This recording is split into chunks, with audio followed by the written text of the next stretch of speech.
Good morning បាទ Hello សូមគោរពនឹងជំរាបសួរពុកម៉ែបងប្អូនគ្នា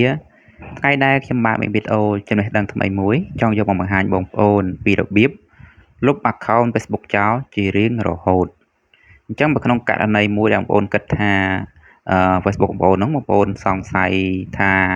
មានគេ hack ចូលលេងឬក៏បងប្អូនលែងចង់ប្រើហើយបងប្អូនចង់លុបចោលណាបាទអញ្ចឹងដោយ account Facebook នេះបងប្អូនណាគឺខ្ញុំចង់លុបចោលតែម្ដងដោយសារតែខ្ញុំទិញ SIM មកស្រាប់តែមាននៅក្នុងបាស SIM តែម្ដង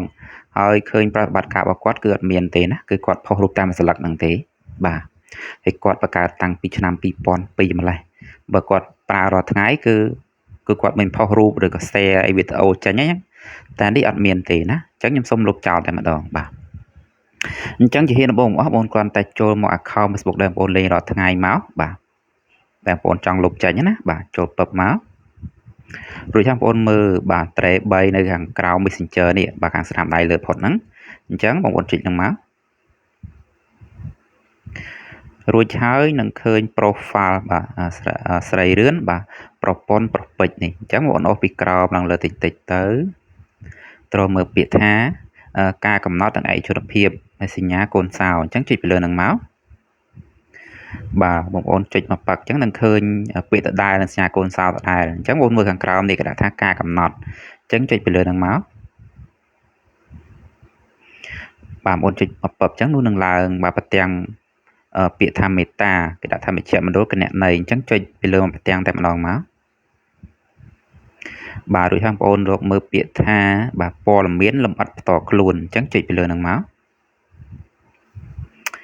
រួចហើយបងប្អូនមើលខាងក្រោមនេះគេដាក់ថាភាពជាម្ចាស់គណនេយ្យនិងការគ្រប់គ្រងអញ្ចឹងចុចពីលើហ្នឹងមកបាទមកដល់ទាំងនេះបងប្អូនយកខាងក្រោមណាគេដាក់ថាការបិទដំណើរការឬការលុបបាទអញ្ចឹងចុចពីលើហ្នឹងមករួចហើយចុចពីលើ profile របស់បងប្អូនដែលបងប្អូនចង់លុបមកអញ្ចឹងនេះជា profile ដែលខ្ញុំចង់លុបចេញណាបាទស្រីរឿនប្រពន្ធប្រពេចនេះអញ្ចឹងចុចពីលើហ្នឹងមកបាទមកដល់ទាំងនេះបងប្អូនយកខាងក្រោមណាបាទគេដាក់ថាលុបគណនេយ្យអញ្ចឹងឃើញគ្រាសនៅខាងលើនេះអញ្ចឹងខ្ញុំសូមគ្រាសយកមកខាងក្រោមសិនណាបាទគ្រាសខាងក្រោមនេះនៅខាងលើគេដាក់ថាបិទដំណើរការគណនេយ្យការបិទដំណើរការបាទគណនេយ្យគឺការបិទដំណើរការជាបរិអាសន្ននេះបរិអាសន្នទេប៉ុន្តែយកខាងក្រោមនេះគេដាក់ថានេះលុបជាអចិន្ត្រៃយ៍នេះអញ្ចឹងបងយកខាងក្រោមមកបាទអញ្ចឹងគ្រាសជាប់ពណ៌ខៀវនៅខាងក្រោមហ្នឹងហើយរួចហើយចុចពាក្យថាបន្តនេះមកបាទមកដល់ទាំងនេះបងប្អូនជ្រើសរើសមូលហេតុមួយទៅណាបាទអញ្ចឹងគេឲ្យយើងជ្រើសរើសដូចជាខ្ញុំចំណាយពេលជាច្រើននៅលើបាទ Facebook បាទខ្ញុំមានក្តីបារម្ភបាទអំពីឯកជនភាពបាទខ្ញុំមានអារម្មណ៍សុវត្ថិភាពនៅលើ Facebook អញ្ចឹងខ្ញុំសូមរើសយកខាងទី4នេះបាទគណនេយ្យខ្ញុំត្រូវបានគេលួចប្រើណាអញ្ចឹងសូម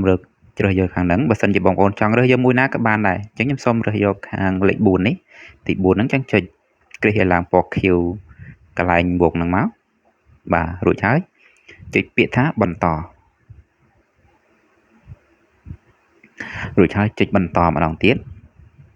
អញ្ចឹងបងប្អូនអានក៏អានទៅបងប្អូនណាអត់ចង់អានក៏មិនបាច់អានទេណាបាទសន្តិសុខគណនេយ្យ Facebook បាទអញ្ចឹងខ្ញុំមិនបាច់អានឲ្យច្រើនទេចុចពាក្យបន្តមកបាទមកដល់ទីនេះបងប្អូនអូសពីក្រោមឡើងលើទៅរួចហើយចុចពាក្យថាបន្ត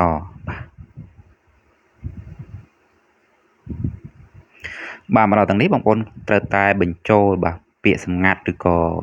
បងប្អូនហៅថា password ហ្នឹងអញ្ចឹងបើសិនជាបងប្អូនអត់ចាំបាទពាក្យសម្ងាត់ឬក៏ password ទេបងប្អូនអាចទៅមើលវីដេអូបាទរបស់ខ្ញុំនៅខាងក្រោមបានបាទពីរបៀបបដូរបាទ password ឬក៏ពាក្យសម្ងាត់ហ្នឹងបាទបង្កើតពាក្យសម្ងាត់ថ្មីណាបាទអញ្ចឹងខ្ញុំសូមបញ្ចូលពាក្យសម្ងាត់ទៅតែម្ដងមកបាទអញ្ចឹងពាក្យសម្ងាត់របស់ខ្ញុំគឺខ្មែរបាទ1 2 3 4 5បាទអញ្ចឹងបើសិនជាបងប្អូនអត់ច្បាស់ក្នុងចិត្តថាបងប្អូនវាយទៅកែងលើវាច្រឡំពួកអីចេញតែសញ្ញាចុចអញ្ចឹងបងប្អូនអាចចុចសញ្ញាភ្នែកនេះមើលបានណាអញ្ចឹងចុចមកបាទបងប្អូនបាទពិនិត្យមើលទៅបាទអញ្ចឹងឃើញថាត្រឹមត្រូវហើយរួចហើយចុចពាក្យថាបន្តបាទ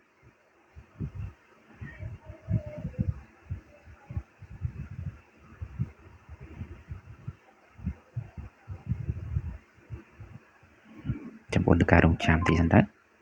បាទលួចហើយគេឲ្យយើងជ្រើសរើសណាម្ដងនេះទៀតបាទគេនឹងលុបចេញតែម្ដងអញ្ចឹងបងប្អូនអាចចុចថយក្រោយក៏បានឬមួយក៏បងប្អូនអាចបានលុបចោលតែម្ដងក៏បានអញ្ចឹងខ្ញុំសូមលុបតែម្ដងបាទអញ្ចឹងចុចពាក្យថាលុបគណនីពណ៌ខៀវដានធំហ្នឹងគេថាបញ្ជាក់ការលុបគណនីជាអចិន្ត្រៃយ៍ណាបាទនេះទៅហើយនេះបងប្អូនគឺទៅបាត់តែម្ដងណាអញ្ចឹងខ្ញុំសូមចូល Facebook ដែលខ្ញុំបានបញ្ចូលនៅលើ account ដែលខ្ញុំលេងហ្នឹងអញ្ចឹងខ្ញុំសូមយកមួយនេះចុះណាបាទ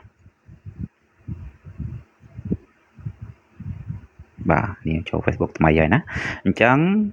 Facebook ដែលខ្ញុំបានលុបទៅនោះគឺជាលុបជារៀងរហូតហើយបាទមិនអាចយកវិញបានទេណាបាទអញ្ចឹងវីដេអូរបស់ខ្ញុំក៏ជាមកដល់ទីបញ្ចប់ដែរបងប្អូនហើយមុនឃ្លីបបងប្អូនទៅបាទក៏សូមជូនពរបាទជូនជ័យដល់ពុកម៉ែបងប្អូនបាទរកទទួលទីមានបានបាទបើសិនជាមានបាទកំហុសខុសឆ្គងបាទលឺលួសបាទខ្វះខាតត្រង់ចំណុចណាសូមខន្តីអភ័យទោសពីសំណាក់ពុកម៉ែបងប្អូនផងនៅពេលដែលសូមអរកាយជម្រាបលាបាទជួបគ្នានៅវីដេអូក្រោយបាយបាយ